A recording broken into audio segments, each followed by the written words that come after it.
Nós temos aqui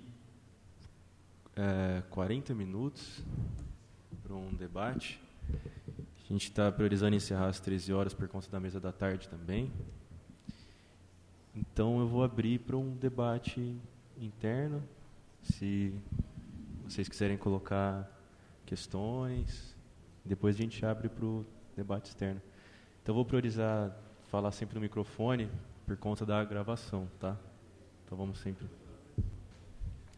Eu queria, na verdade, fazer duas colocações, perguntas rápidas, uma para o Rafael, outra para o Henrique, até para fazer uma colocação rápida e a gente poder abrir o debate, né? Então, primeiro, mais direcionado ao Henrique, né? Você coloca questões tanto de protocolos como de meios, né? Ou seja, não adianta buscarmos protocolos interessantes sem também termos uma certa conquista de meios. Acho que vale um pouco para o Rafael também, né? Precisamos das duas coisas, né? Por outro lado, o protocolo, para funcionar, ele precisa ser hegemônico. O meio também. Hegemônico no sentido não que ele proponha uma comunicação unidirecional, etc. Digamos, não hegemônico, mas deve ser ubíquo. Ele deve estar em todo lugar, universal. Então, não adianta nós decidirmos que um novo protocolo é maravilhoso, ele deve ser adotado, se ele não for acessível, estiver em larga escala e ele não trafegar por um meio que é de comum uso, né? Que eu acho que isso é um pressuposto para a prática política e para a expressão, né? Não sei se você tem alguma coisa a comentar. E para o Rafael, eu achei muito interessante o seu comentário sobre o Steve Jobs, que começou a produzir computadores na garagem e hoje não mais produz, mas ele desenvolveu colaborou com uma indústria que não permite mais, ou que permite dificilmente, que os garagistas desenvolvam computadores, né? Isso eu achei interessante, né? E eu queria perguntar, pensando no que você disse sobre internet em contraponto ao rádio, né? Primeiro, eu não acho que necessariamente qualquer tecnologia de rádio ela vá induzir a um broadcast, né? Eu acho que, como tendo um hardware que define a comunicação por software, é possível criar comunicação bidirecional, né, e multidirecional, né? Mas o que eu diria falar em termos de repressão, né? Se na internet é possível cortar a comunicação, né, um corte de fluxo, né, não é válido ainda o corte de comunicação no rádio através do ruído branco, né? Ou seja, o órgão repressor emitir sinais em diversas frequências com alta potência de modo a inviabilizar a comunicação. Então não seria, de repente, o limite do paradigma do rádio, né? Isso é uma pergunta que eu não sei responder, né? É isso só, vou me limitar. Eu ia fazer uma sugestão. Eu também tenho uma pergunta para eles e talvez a gente pudesse fazer uma rodada mesmo das perguntas. E aí a gente... porque também as pessoas... acho que tem bastante gente querendo fazer intervenção, não é? E aí a gente abre para as perguntas e depois a gente... Acho que não só a gente, mas tem vários colegas aqui, pessoas pensantes, com muita coisa também para, acho que, provocar, né? Eu vou fazer também uma pergunta para o Juba, né? Para o Juba e para o Rato, né? Quer dizer, a gente está num cenário em que fala-se muito agora na internet das coisas, não é? Então, um pouco a ideia de que diferentes objetos eles vão passar a ter uma conexão hoje, enfim, via IP, não é? E, digamos, nessa utopia ciberufanista, né, de colocar um chip em qualquer coisa, qualquer objeto, e que ele possa fornecer uma informação bastante limitada, mas 0 e 1, ou meio dizer que a minha garrafa já está vazia ou está cheia, não é? Há uma ideia aí, uma espécie de uma utopia da absoluta conectividade, não é? E sobre um modelo aí de comunicação, de comutação de pacotes, quer dizer, mantém o imperativo, né, da interatividade. Só que isso assim, se universalizando para todas as coisas. Não é? Só que a gente já se confronta com os problemas de, enfim, a questão do suporte, do meio, né, a questão dos protocolos, quer dizer, em que condições isso vai se dar. Não é? E aí, pensando na questão da comunicação ponto a ponto, via rádio amador, que é possível, não é? Como pensar, não é, a possibilidade de nós desenvolvermos... Você me fez a pergunta, na verdade eu também estou respondendo, é meio fazendo a mesma pergunta, né? Porque é o problema. É possível, né, nós pensarmos numa rede de comunicação ponto a ponto, pensando numa rede sem fio, não é? Em que nós tenhamos uma coisa que eu acho que é bastante positiva, digamos, na internet, que é o fato de que se eu antes jogava uma garrafa com uma mensagem, digamos, no oceano, não é? E essa mensagem poderia ser que ela não fosse encontrada, não é?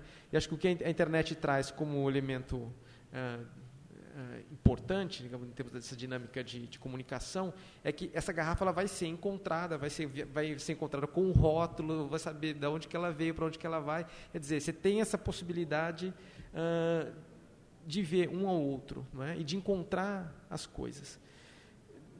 E aí, fazendo um exercício imaginativo, né, como nós poderíamos pensar um sistema de comunicação em que a gente consiga manter, não é, essa ideia de que eu consigo encontrar, não é, os sujeitos, a gente consegue se comunicar de uma maneira absolutamente distribuída, não é, e, ao mesmo tempo, nos livrando, não é, enfim, daquilo que é a contrapartida, né, dessa interatividade, que é o controle. Não é? Então, seria possível a gente pensar em alguma espécie de... Claro, a gente fala nos proxies de anonimização, né, formas de destruir esses dados, mas já é uma ação digamos, de hackeio sobre a forma, né, de se comunicar.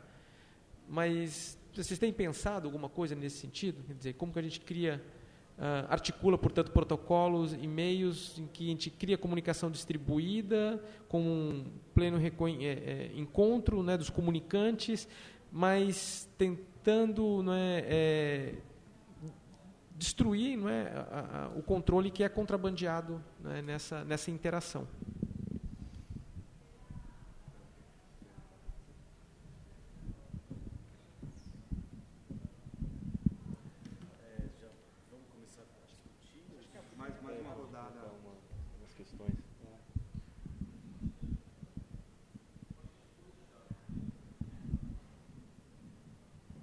Bom, se alguém quiser ir na linha, para eles já emendarem a resposta.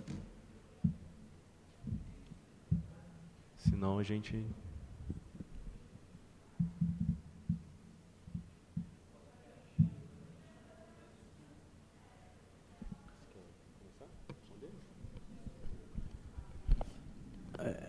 Não sei, o que vocês acham? A gente comenta um pouco sobre esses temas e depois já vamos conversar aqui, né?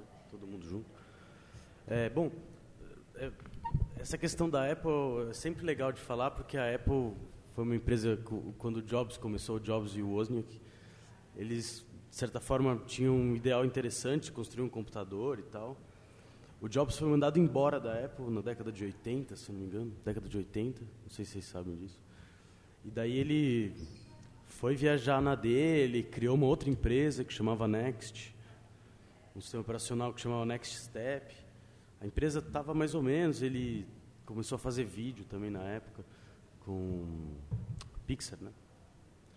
E que eles usavam um computadorzinho do Jobs. Aí a Apple viu que o Jobs estava crescendo, contratou ele de volta. E aí ele criou um novo modelo no capitalismo de ganhar dinheiro com um computador, que eu achei que foi muito louco, assim. Ele criou um computador, o iPad, o iPhone, que era um computador que pela primeira vez você não poderia rodar qualquer software nele. Você tinha que rodar um software que vinha da Apple Store. E todo software que é vendido pela Apple Store, a Apple ganha dinheiro com esse software. Então, assim, a grande sacada do Jobs assim, foi uma sacada capitalista de atrelar os produtos que eram os computadores que eles faziam com o completo... atrelar o uso do computador aos softwares que eles autorizam ou não. Assim. Inclusive, existem softwares que a Apple não autoriza entrar na Apple Store e oficialmente você não pode rodar no teu iPad e iPhone. Então, você vê as coisas, né? O cara surgiu, parecia que tinha um futuro brilhante, que realmente teve, mas ao contrário. Né? Realmente levando a computação no sentido de fechar a computação e tornar ela algo não mais livre, no sentido que você poder fazer o que você quiser com o computador, mas sim o controlado, em que você não põe o software que você quiser, e sim o software que eles querem. E com relação ao rádio, e a comunicação de rádio, eu acho que rádio é mais um. Claro que se a gente puder passar cabo, se a gente puder ter uma fibra ótica ligando aqui a Buenos Aires, excelente, assim, vamos ter. Mas o rádio, eu acho que é um meio barato da gente usar. E com relação à censura, né? A gente pode ter censura no rádio assim como a gente tem censura na internet e vê bastante, né? Por exemplo, os Estados Unidos e os países que se dizem livres e que a internet é livre, não é, né? Assim, a gente sabe que existe muito controle na internet, o mesmo site que não só controle, como também um direcionamento. Se você entra no mesmo site, sei lá, da NASA no Brasil, entra no mesmo site da NASA a partir dos Estados Unidos, o site muitas vezes é completamente diferente. Eles sabem onde você está, eles mandam uma informação diferente. O controle dos dados, né? Por exemplo, o Google é tradicional colaborador da Polícia Federal Brasileira. Então, quando a Polícia Federal bate na porta, me dá os e-mails de tal pessoa, eles não pensam duas vezes em dar os e-mails. Assim. Então, nesse sentido, a censura na internet é muito fácil. É tão fácil quanto fazer um grampo num telefone, na verdade, mais fácil do que fazer um grampo no telefone. Porque o grampo no telefone você tem que ir lá no poste, né? Pôr o aparelhinho e... Hoje em dia, a Polícia Federal liga para o Google e pede as informações.